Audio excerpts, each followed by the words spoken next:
Liberation Day.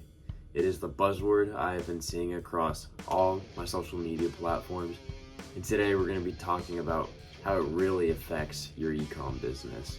So I really want to get practical this one, so I decided to build a sheet with some tangible numbers from a business I am working on and look into the real life effects on how this might affect your margins. So without further ado, let's hop over to the computer.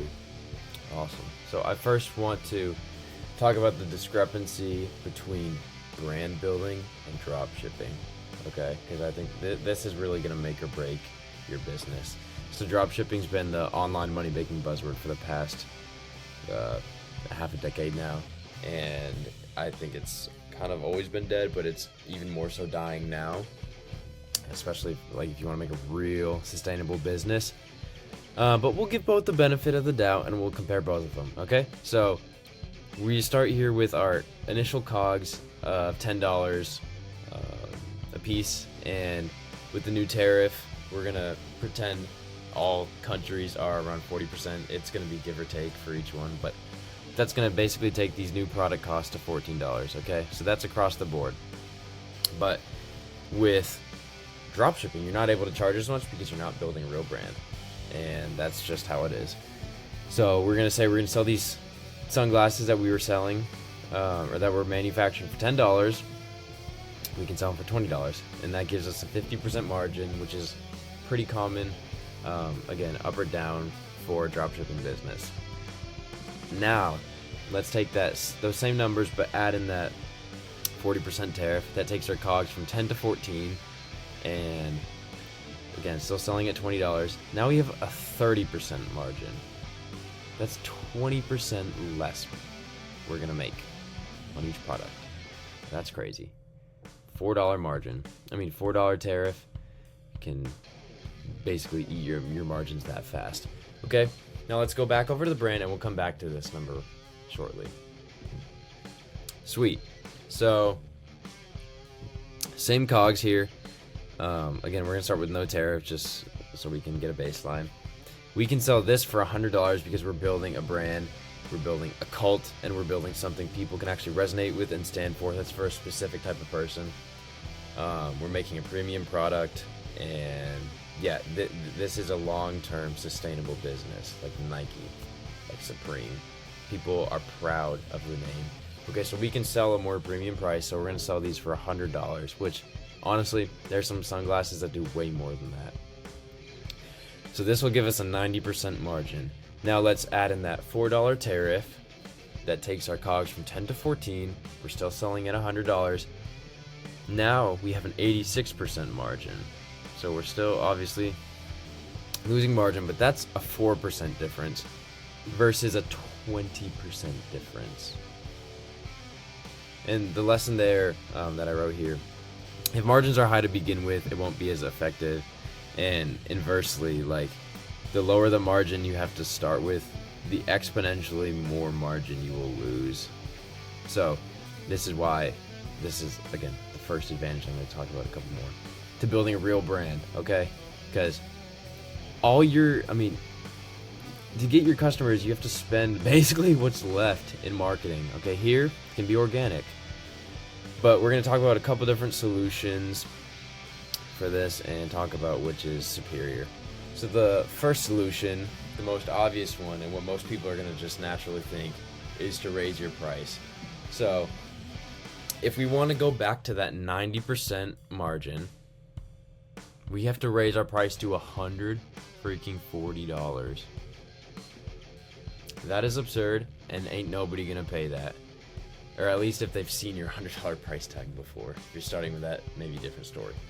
But that's the 40% increase right there, and that's what we have to keep that 90% margin. That's crazy. I don't recommend that one. Moving on. The next option is to negotiate with your manufacturer.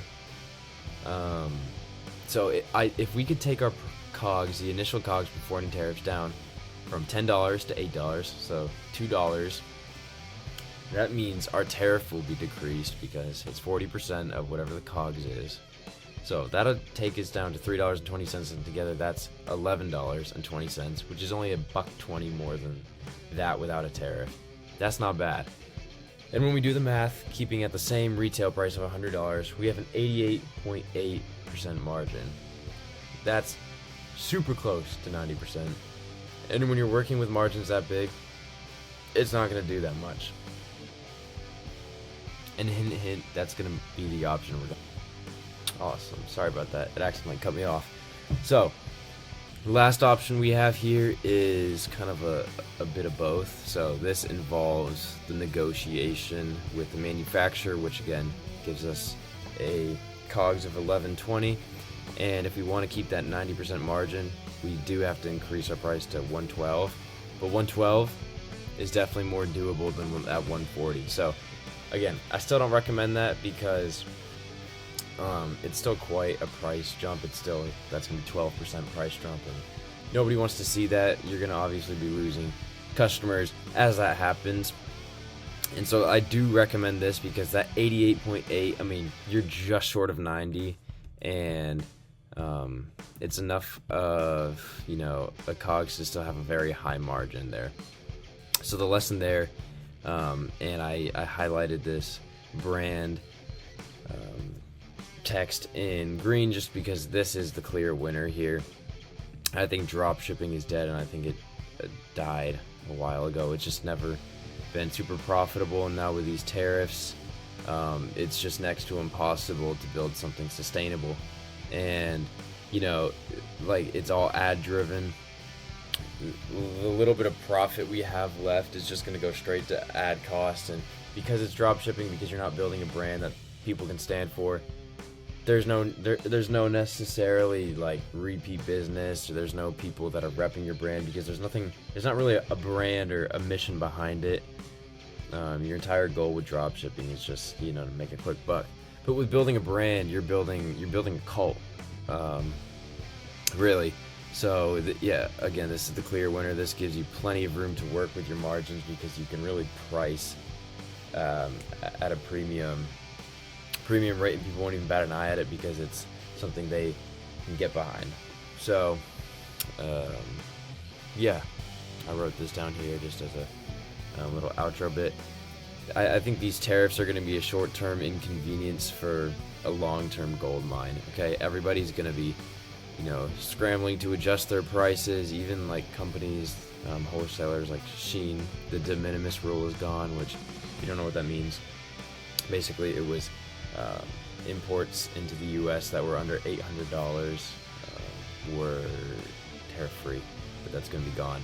So, but even companies like Shein and them, they're going to be facing these issues. So if you can remain constant with your price and just, just power through, you're going to be golden.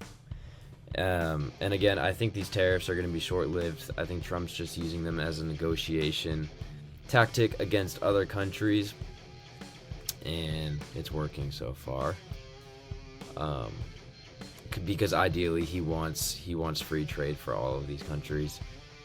And yeah, the tariffs are just the way, his method of getting to that. So overall, build a brand, build a cult. This drop shipping, it can work, but it's very, very difficult, whereas building a brand is something lasting and has real market value. So I hope this was helpful. I hope this is something that can, you know, provide a little more security to you. I know when I first saw the tariffs, some of these like 50, 60 even % I was freaking out that, you know, prices were going to have to increase by that much, but it's disproportionate, and it's not as bad if your pricing structure is already good. So yeah, again, I hope this was helpful, and I will see you guys in the next video. Peace.